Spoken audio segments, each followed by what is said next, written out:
Hello and welcome to mufcMPB YouTube. I'm your host Ash Meppers and we're bringing you all the latest in regards to Ratcliffe, the Glazers, everything going on with Manchester United. But first, make sure you hit that like button, you subscribe and all that kind of good stuff, and let's get into it. Now, it's said that on Thursday there will be a meeting be had by the board at Old Trafford. The Glazers, Ratcliffe and the rest of the people involved around Old Trafford, I believe 12 votes will be needed to ratify Sir Jim Ratcliffe's ownership of Manchester United come Thursday. That ownership being for 25% of the club, estimated to be around 1.5 billion. That he'll be paying for that chunk of Manchester United. Now, what that entails, what that means as for Manchester United fans going forward, we're unsure yet. We can't imagine that the Glazers will use any of that money to put it back into the club. We can't imagine that from there on, Sir Jim Ratcliffe will invest even more into the infrastructure and the stadium and stuff like that, even though we've heard rumours that that's possible. But with him outlaying the initial 1.5 billion and then to kind of boost up the Glazers' values of the club and their shares, I can't foresee that Sir Jim Ratcliffe will be doing that anytime soon. That'll be something that we'll be looking maybe 2026, 27. Now, in regard to Sir Jim Ratcliffe, I can't help but feel a little bit frustrated with him because he's allowing the Glazers to stay with their majority shares.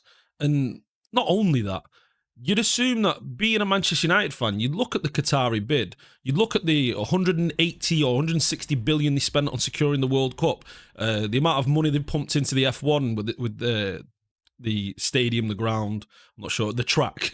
You'd assume that Sir Jim would look at that and go, well, I'm a Manchester United fan and I want what's best for Manchester United. Now, I've seen what Qatar have been able to do in the home country and the possibilities for Manchester, not just Manchester United, I'm talking about Manchester, that whole area around Old Trafford, the redevelopment of that area, and then investment into Salford Quays, and like you've seen at the Etihad and over that Bradford Beswick area of Manchester, you know, the complete redevelopment of that area. You would have assumed that the Qataris would have done something similar with Old Trafford and the surrounding areas. Now, you'd hope that a Manchester United fan would look at them and go, okay, well, that's the bid that I'd want as a Manchester United fan, so I'm going to walk away. So you could argue that he's been incredibly selfish, going, I just want a little piece, any piece of Manchester United that I can get my hands on. Now, okay, I understand that if he believes he's got a future and he's got, you know, the potential and the abilities to, you know, take control of Manchester United in the near future, okay, I understand. And you're looking at it, 24 months ago, if Sir Jim Ratcliffe came in offering to buy 25% of Manchester United, the majority of Manchester United fans would snap your hand off for that. We really would. Any chance to get a little bit of the Glazers out with the potential for then in the next 2 years to be fully rid of them, yeah, of course. I think the majority of Manchester United fans would be taking, you know, would snap your hands for that. But we don't know what's happening as of now. There's been talk that, and we can see from our Twitter, our X account, that Paul Mitchell is the leading name under consideration at Manchester United under Sir Jim Ratcliffe. Mitchell has just moved back to Manchester and he's keen on a sporting director role and a Premier League return. Now, Paul Mitchell, we've seen at Southampton, at Spurs, at RB Leipzig, and a little bit at Monaco. You know, he's done good things over at those clubs. You know, the recruitment there, and you can see from his first spell at Southampton, signing players like Virgil van Dijk, Sadio Mane, and then going to Spurs and signing players like Heung-min Son, who we've seen, you know, his impact that he's had in that Spurs team over the years. I mean, also you can see the amount of money that was made from Virgil van Dijk and Sadio Mane. Also Dele Alli at Spurs, and same with RB Leipzig with Nkunku and a few others. So he's got an eye for talent. But the biggest acquisition for me would be Dave Brailsford. Now, if you don't know who Dave Brailsford is, he's the head of Ineos Sporting Group. So that entails the F1 team, the third ownership of the Mercedes F1 team, the Sky Ineos cycling team, Ben Ainsley's America's Cup team, which is the yachting, and then Elliot Kipchoge, who is the marathon runner who ran the under 2 hour marathon, you know, the exceptional multiple gold winner at the Olympics and all that. Now, everything he's kind of put his hands to, Dale Brailsford, has gone well, has done successful. He's a man who came through cycling, came through the Sky Ineos team, and he's worked for the Olympics cycling teams and stuff like that. Spent the majority of his career in Manchester, in and around Manchester, and he's spoken about Manchester, glowingly. He talks about the Manchester culture. He talks about Manchester United fans needing the support and the success that we've deserved for the last, and we've seen over the last 20, 30 years. Now, him coming in, making a difference, I think that would be a positive for Manchester United. When you look at his marginal gains mentality, he's all about the minimal details, the tiny, minute details that give you that extra advantage in sport. And you've seen that with his Sky team. You've seen that with the Olympic team. You've seen that with F1 and the rest of the things that he's been involved in. So he's someone that if he were to come into Manchester United, I'd all the hope and all the excitement that he'd go on to do well for us.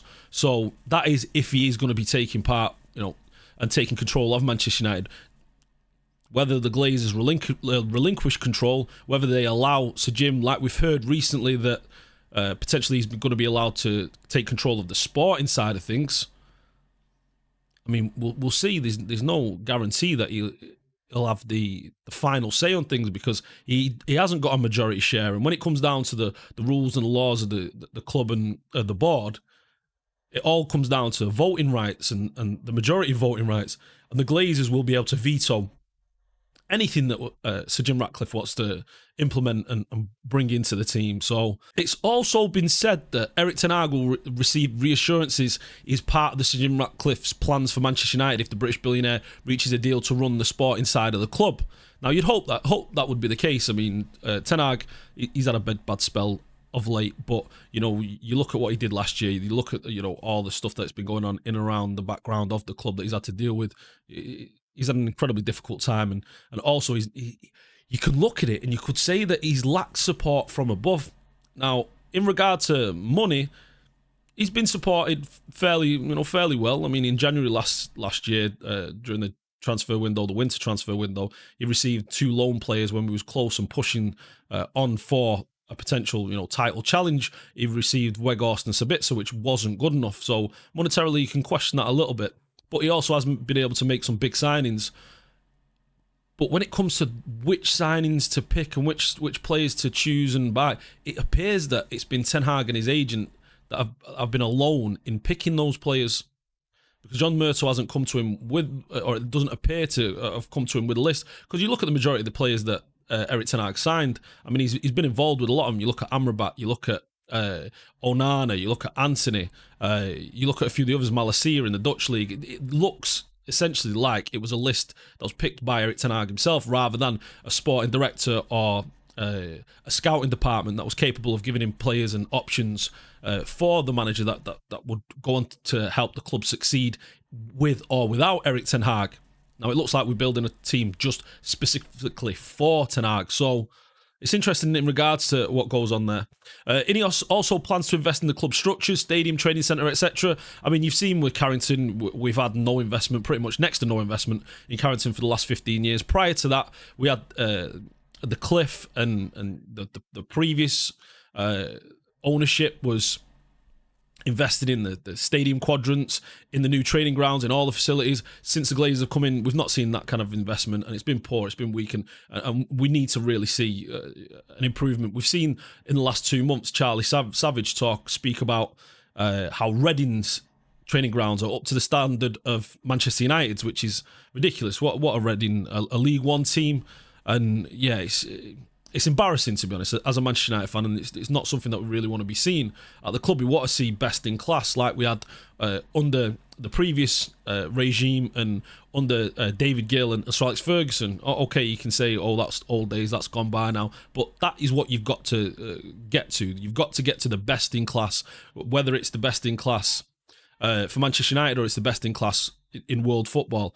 Something that which we were fighting towards under previous regimes. Now, when it comes to the amount of money that's available to be brought in by Sir Jim Ratcliffe, that's going to be interesting because if he's investing in Manchester United and building up the value of the club, then that essentially puts more money into the Glazer pockets. So he will have to work out a deal there where any money that's being put into the club will be taken off the eventual purchase of the shares. But even then, the value and the potential value, the increase in value, because if Sir Jim Ratcliffe comes into the club, does extraordinarily well over the next 12, 24 months, then the club's going to be worth even more money. So he's going to have to pay even more for the club. So what happens there in regard to Sir Jim Ratcliffe coming in and investing in the club? It's interesting, and I'm a little bit worried, to be honest, because he kind of doesn't want, I mean, I don't want to say he doesn't want us to succeed, but he doesn't want us to, or at least he can't want us to do incredibly exceptionally well, because eventually that would lead to him having to pay more money for the football club. Interesting, but we'll see what happens. We'll see what happens in the next couple of days. You know, we're expecting a lot more news on Thursday, so make sure you're following our Twitter X account. Also, make sure to like and subscribe. We appreciate you being here, and have your say in the comments. You know, let us know what you're thinking about everything that's going on in and around Manchester United. Now, in the short term, the Glazers believe Sir Jim Ratcliffe is someone they can work with as business partners. Now, we'd heard a lot in the build-up to the sale, or the sale of the small chunk of Manchester United, that the Glazers weren't happy with the way the Qataris had been calling them out for saying that they want to bring Manchester United back to past former glories, and the way that they've dealt with the whole situation, not having a face, and Sheikh Jassim actually not meeting the Glazers at all. So they've dealt. You've seen Sir Jim go to Old Trafford. There's been a few meetings in New York, apparently, with the Glazers and Sir Jim. And it's looking like they could work together. Now, this is interesting from a United fan perspective, because they could fall out as well. Now, if they fall out, what happens there? You've got the potential for a minority shareholder to withdraw his funds, the majority shareholders to not want to invest to increase his value. And now, I've never seen a minority shareholding be successful in football. You can point to Usmanov at Arsenal. Again, you know, that was a big fallout between Stan Kroenke, and until Stan Kroenke got complete ownership, then we didn't see